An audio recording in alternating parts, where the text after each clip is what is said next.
Membantu sejumlah perlengkapan medis dan obat-obatan COVID-19 terutama vitamin, Polda Sumsel bekerja sama dengan gabungan pengusaha farmasi, menyalurkan bantuan ke sejumlah vaskes di Sumsel khususnya Kota Palembang, serta para anggota Polri.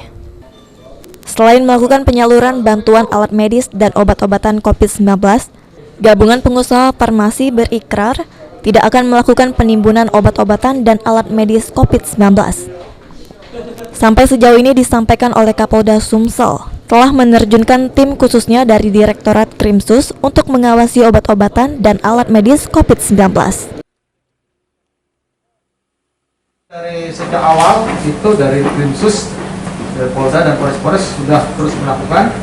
Alhamdulillah sampai sekarang belum ada ditemukan baik itu penimbunan maupun kenaikan harga yang tidak sesuai dengan harga eceran tinggi.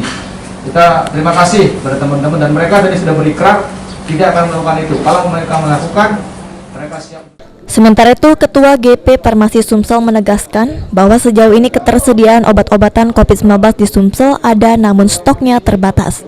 Ini kebanyakan distributor, jadi tergantung dari pabrikan yang ada. Tidak ada kita menimbun obat-obat terapi COVID itu. Jadi ketersediaannya ada, Dok ya? Ada, cuman terbatas. Jadi ya ada yang nggak ada.